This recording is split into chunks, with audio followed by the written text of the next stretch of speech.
जय सिया राम, अस्सलाम वालेकुम, सत श्री अकाल, गुड इवनिंग। और जिसका जो सलाम हो वो मैं तहे दिल से करता हूँ।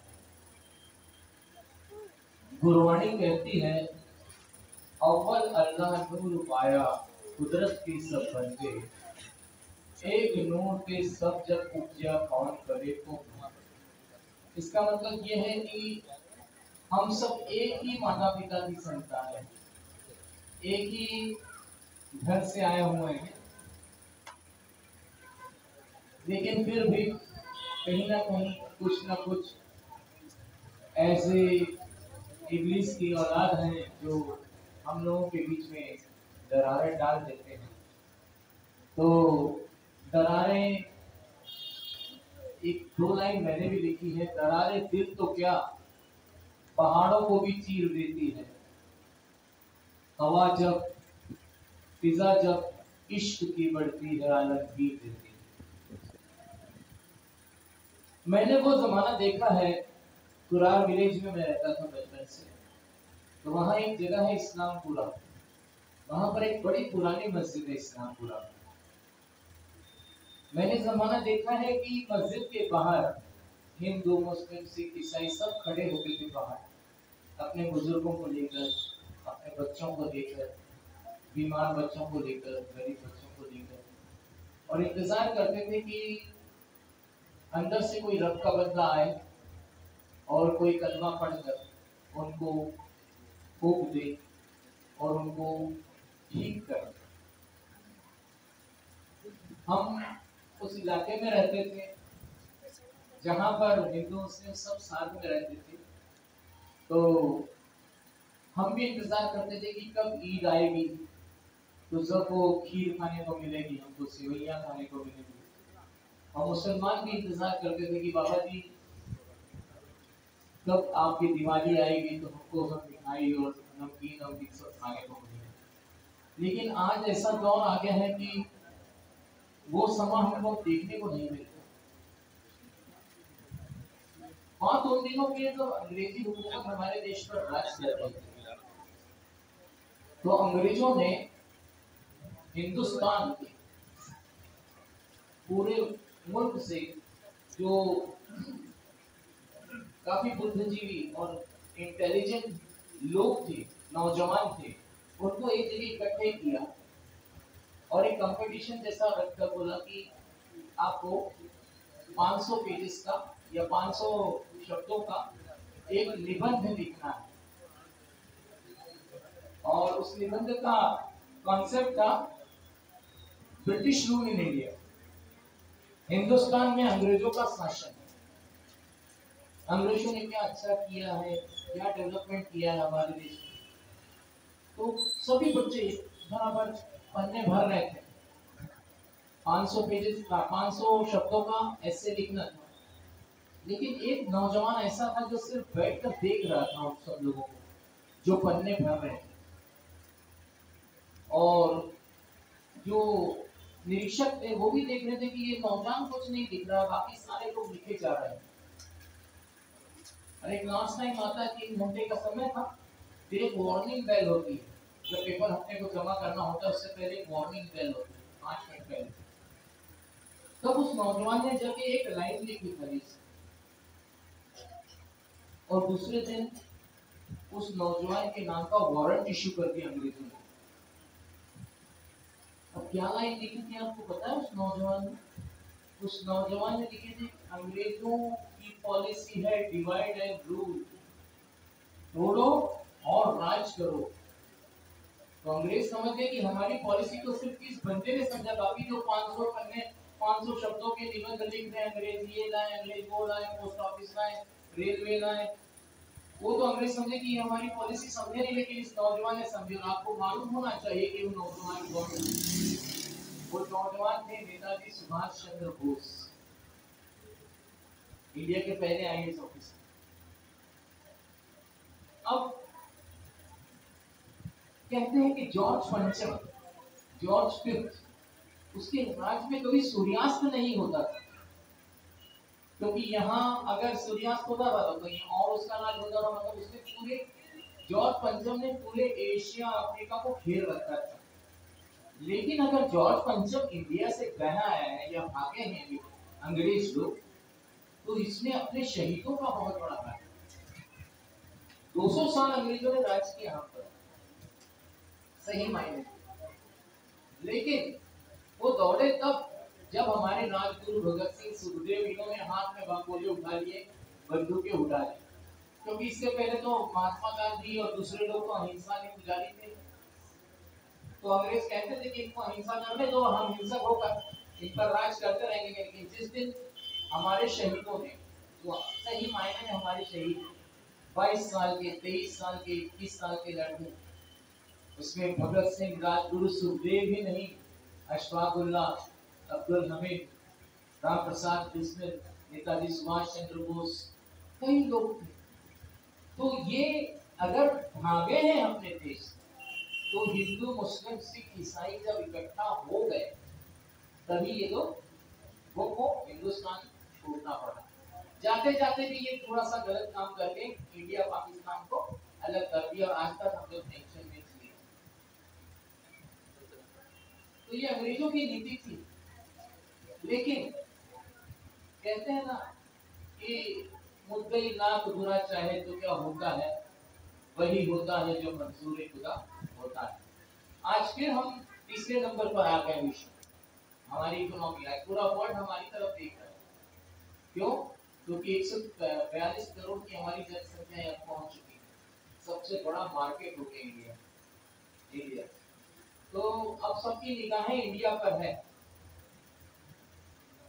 अब दूसरी बात और भी करते हैं कि मैं अपने मंदिर में बैठा हुआ था, तो कुछ साधु आए और बोले, बाबा जी आप कहाँ कहाँ जाते हो, किधर किधर जाते हो? मैंने कहा क्या मतलब?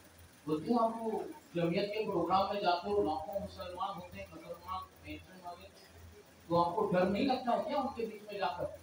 है वो तो चाकू छुरी नहीं चला देते हैं। मैंने कहा ऐसी कोई बात नहीं है, तुम लोग किसको मानते हो? हम तो राम को मानते हो। मैंने कहा राम को मानते हो कि जानते भी हो? जानते क्या हो राम के बारे में? बोले राम के बारे में रामायण जानते हैं। किसने भी किया? तुलसीदास ने। अगर तुलसीदास का एक दोहा सुनाता हूँ तुमको कि तुलसी यह जग आई के सबसे मिलिए भाई, भाई मतलब गले मिलना। तुलसी यह जग आई के सबसे मिलिए भाई, ना जाने किस देश में नारायण मिल जाए। मेरा भगवान मुझे मिलने आएगा, मेरा रब, मेरा मुर्शिद, मेरा वाहिगुरु, मेरा गॉड मुझे मिलने आएगा, तो मौलाना असलम के रूप में भी तो आ सकता है ना। आज हमको 13-14 साल हो गए मित्रता को, कभी कभी मनमुटाव हो जाता है हमारा आपस में, लेकिन एकदम जुड़े हुए हैं। वो अपने मकसद से चल रहे हैं, हम अपने मकसद से चल रहे हैं। मकसद दोनों का एक ही है, भाईचारा, प्रेम। इंसानियत से बड़ा कोई धर्म नहीं और प्रेम से बड़ी कोई बोली नहीं। अब आपको बताएं, मैंने उनको कहा कि फिर आप लोग समझते क्या हो, जानते ही नहीं हो। जिस तुलसीदास ने रामायण लिखी, जिसको आप मानते हो, उसने ही कहा है कि तुलसी यह जग आए के सबसे मिलिए भाई। और भाई कौन मिलता है? असलम भाई भाई, है कि नहीं? डायरेक्ट करने में पकड़ते हैं एकदम ऐसे और पूरा आनंद आ जाता है। अब हमारे मंदिर, फिर मैंने उनको दूसरी बात बताई कि हमारा मंदिर फॉरेस्ट में था उस समय, पठानवाड़ी के ऊपर मंदिर है, 8-8.5 एकड़ का, और कुछ फॉरेस्ट का लफड़ा था, तो आगे फॉरेस्ट वाले तोड़ने के लिए। तो आपको मालूम होना चाहिए कि उस वक्त कौन बुलडोजर के आगे लेटा है, पता है आपको? अबू आजमी का नाम सुना है आपने? अबू आजमी है वहां भिवंडी वाले, है ना? और यहाँ का असलम शेख, ये दोनों बुलडोजर के आगे 1000 मुसलमानों को लेकर ले गए और भाग गए। बीएमसी वाले भाग गए वहां से। यानी हमारे मंदिर को बचाने में कौन आए? अबू आजमी और आपका असलम शेख और 1000 मुसलमान। और दूसरे दिन की हेडलाइंस थी, हालांकि हम लोग मोदी परिवार से हैं, हमारे गुरु जी का नाम मोदी है, नटवरलाल मोदी, और मोदी उनका चचेरा भाई लगता है गुरु जी का, लेकिन उसने मदद नहीं किया। मदद किसने किया? अबू आजमी ने। तो हमारे लिए कौन रब बन गया? अबू आजमी बन गया, असलम शेख बन गया, और वो तमाम मुसलमान जो उस समय बुलडोजर के आगे अपना लेट गए थे, वो हमारे लिए रब बन गए। रब बनकर उन्होंने हमारे मंदिर को बचाया। अब इससे बड़ी भाईचारा, प्रेम और एकता की क्या मिसाल हो सकती है? मैंने उन साधुओं को बताया कि तुम लोगों को इतिहास नहीं मालूम, तुम लोग अभी अभी आए हो, 2-4 साल हुए। 20 साल पहले अबू आजमी यहाँ लेटा बुलडोजर के आगे, और 20 साल पहले अगर वो लोग ना लेटते तो उसकी उन्होंने साफ कर देना था पूरा। आज हमारे मंदिर के पेपर ऊपर सब हो गए रेडी, तो अब कोई प्रॉब्लम नहीं। तो ये होता है भाईचारा, प्रेम और एकता। एक छोटा सा इजलास हुआ था यहाँ पर कौमी एकजहती का, पूना में। असलम भाई भी साथ में थे हमारे, और मौलाना अरशद नकवी साहब थे वहाँ। तो अभी आजम कैंपस में हम लोग रुके हुए थे, और वो प्रोग्राम शुरू होने को 6-7 मगरिब के करीब शुरू होता है प्रोग्राम। हम लोगों को तो 7 बजे के बाद ही जाना होता है। तो कुछ 7-8 बुजुर्गवान हमारे कमरे में आए, बोले बाबा जी ये क्या हो रहा है हमारे देश में? मैंने कहा क्या हो रहा है? बोले ये मुसलमानों के साथ क्या हो रहा है, मुसलमानों का क्या होगा, बेचारे एकदम मुआसे हो गए। मैंने कहा मुसलमानों को कोई क्या बिगाड़ सकता है? शर्त ये है कि मुसलमान ईमान होना चाहिए। जिसका मुसलमान ईमान होगा उसका कोई बाल बाका कर सकता है क्या?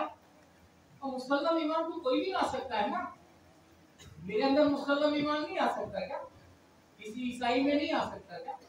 किसी सिख में नहीं आ सकता क्या? शर्त मुसलमान ईमान की है। जिसका मुसलमान ईमान है उसका कोई बाल बाका नहीं कर सकता, ये मैं कहता हूँ। अब मैंने कुछ बच्चों को सुना तो चिंतित भी थे बेचारे की तानाशाही को, सब कुछ समझ में आ रहा है, लेकिन उस रब की लाठी बेआवाज, वो रब किसी को नहीं बख्शता है ना। वो सब उसी की संतान है, वो एक है ना। अब एक छोटा सा शेर में सुनाकर, हजरत ने कहा है कि हम तो पढ़िएगा बाबा जी से, एक हम तो सुनाऊंगा आपको।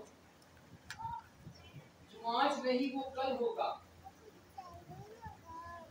जो आज नहीं वो कल होगा, मायूसी से क्या हासिल है, हर माजी हाल का आईना है, हर हाल में मुस्तकबिल।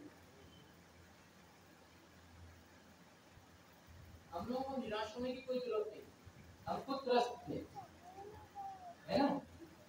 क्योंकि जो दाल हम लोग 50-60 रुपए में खाते थे वो 200 रुपए की होगी। हम लोगों को तो आश्रम चलाना है, हमारी तो दाल रोटी के भी मांझे होगी, है कि नहीं। तो बड़ी मुश्किल का दौर हम लोगों ने 10 साल में देखा है, लेकिन उस रब की लाठी बेआवाज है, कब लगेगी और कब उड़ा देगी वो मार किसी को नहीं पता। अब हजरत ने कहा है हम तो मैं अपने राम को उसके एक प्यारे नाम से याद करता हूँ, है ना। मालिकुल मुल्क, मालिकुल मुल्क, ला शरीक लहू, वहदहू ला इलाहा इल्लल्लाहु, वहदहू ला इलाहा इल्लल्लाहु, शम्स तबरेज़ गर खुदा तलबी, खुशबू खाला इलाहा इल्लल्लाहु,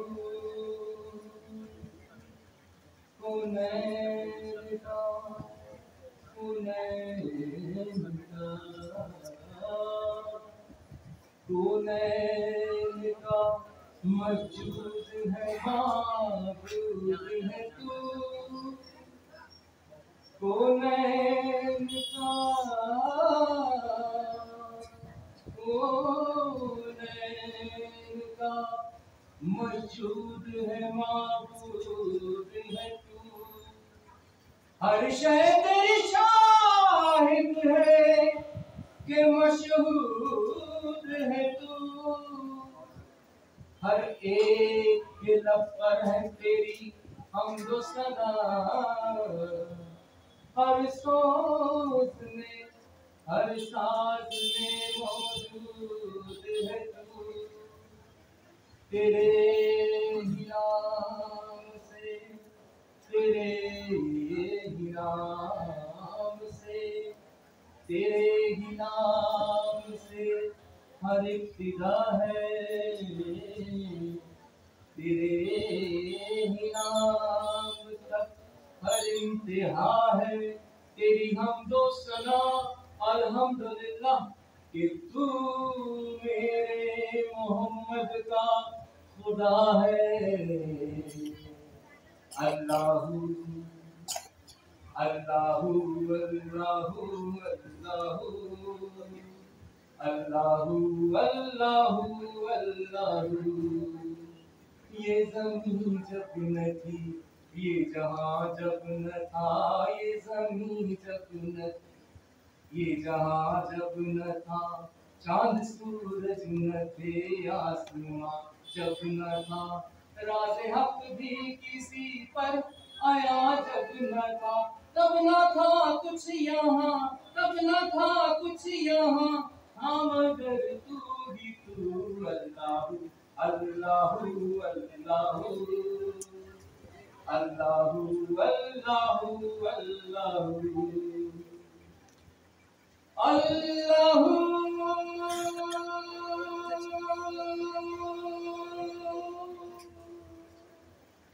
अल्लाहू अल्लाहू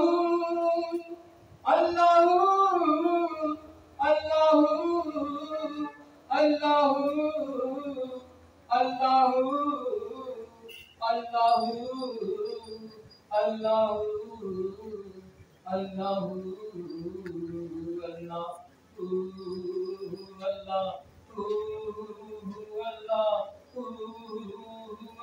अल्लाहू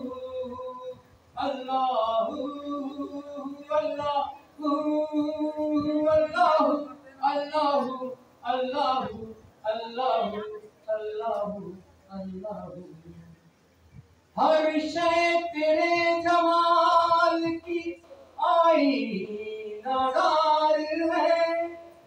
हर शय तेरे जमाल की आईनादार है। हर शय पुकारती है तो परवरदिगार है। अल्लाहू अल्लाहू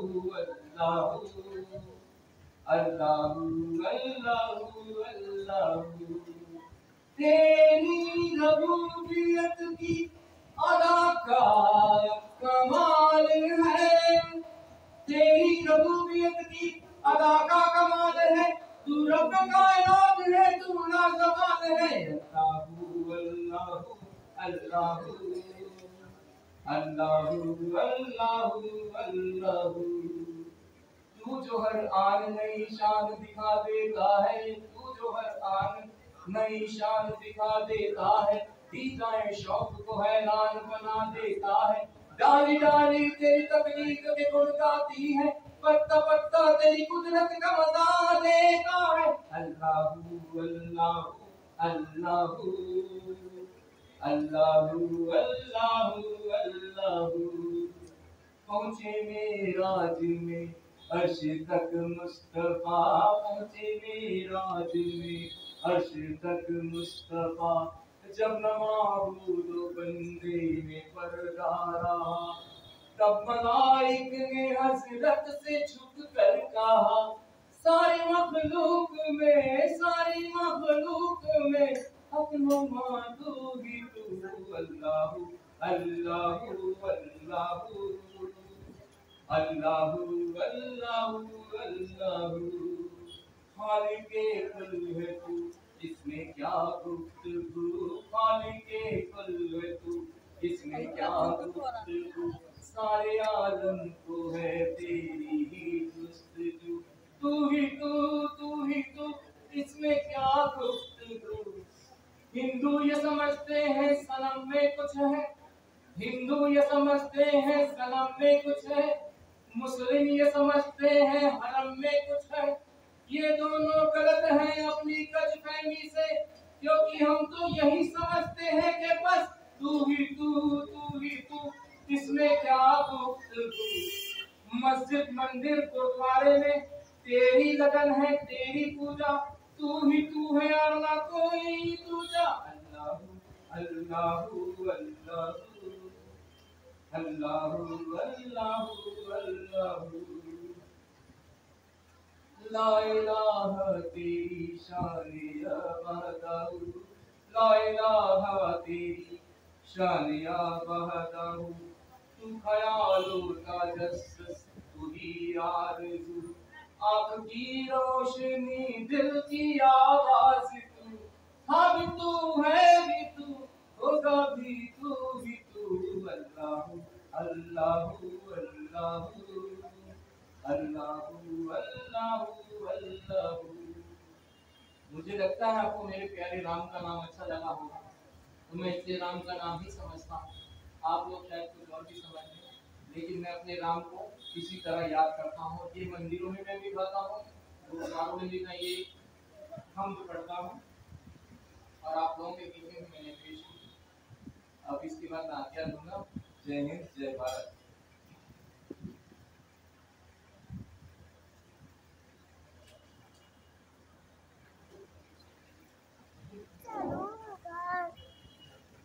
माशाअल्लाह, ये थे धर्म गुरु बाबा सत्यनाम दास जो